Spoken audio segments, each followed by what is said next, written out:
Hassan Imam was listening to all of that, a trainer at the workshop to raise awareness of Prevent. Good afternoon to you. Good afternoon, Sheila. Your first thought on seeing this story? My first thought was that I don't believe that she should return to the UK. I do agree with a lot of things that your previous guest actually said, Anita. Shamima actually revoked her citizenship, or it should have been revoked, when she decided to join a terror group that would seek to kill innocent British citizens or any innocent person around the world. She also revoked her family when she left them and refused to respond to them when they tried to contact her. So why does she want to come back? Well, she said in her own words that the caliphate, or the so-called caliphate, has actually ended. Now, what that is telling me is that if the ISIS state still existed, she would have stayed on.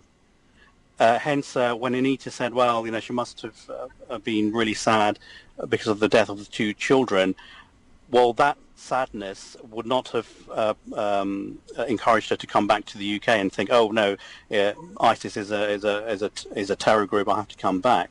She still would have stayed on and risked the life of her third child, you see.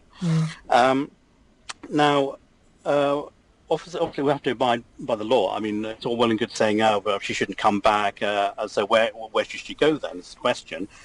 Judging from her name, she's actually Bangladeshi, or her family's from Bangladesh. It's very easy to say, well, shift her to Bangladesh, but she was born here. She was born here, and well, family's originally from Bangladesh. Doesn't matter. My family's originally from Ireland. If I commit a crime, I'm not deported to Ireland. Yeah, no, it's a fair point. So, if she does come back, and if the law requires that she does actually come back, fine. In which case, she should be tried and she should be jailed, and the baby actually should be put under care. She does not deserve the quiet life in a council flat, courtesy of you and me, the taxpayer. But if she does get what she wants, this unfortunately will set a precedence for other school children who might be brainwashed into thinking that, oh, I can just go out and fight with another terrorist group, because let's not think that the end of ISIS is the end of terrorism. It isn't. There will be terror groups elsewhere.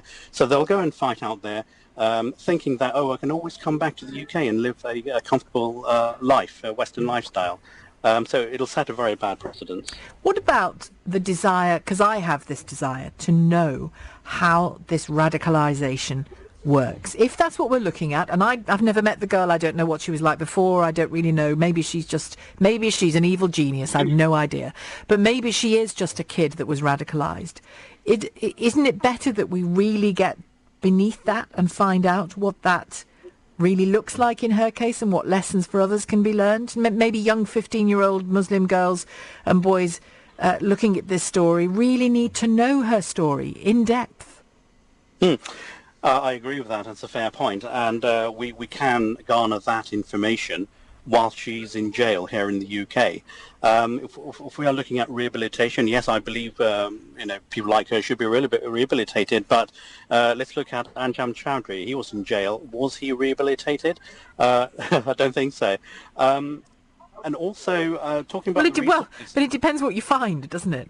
In Anjem Chowdhury and this girl, perhaps not cut from the same cloth. Perhaps not. I don't know, but perhaps not. But the point is, if she came back, forget the comforts of life and the council flat. I'm not talking about that. I'm talking about the decision for her to come back or not to come back, to be allowed in or not. If she's allowed in, there is a lot to mine there, isn't there? There is a lot to find out. There is a lot to find out, and if she does come back, as I say, that can be found out while she's serving a sentence and the child taken under care. But I would say the information that we need is actually out there. The Prevent program, has had successful cases where children were actually diverted away from terrorism. So I think the recruitment strategies, I think we do know, and if we need the added information from Shamima, I don't see what added new information she could provide that we already don't know. Okay. Then that can be done while she's in prison. And by the way, the opinions I'm stating are actually my own opinions. I'm not representing Prevent on this occasion. No, that's fine. Yep, and they're very interesting opinions. Thank you. I thank you for them. Hassan Imam, thanks very much indeed, and thank you again to Anita Prem.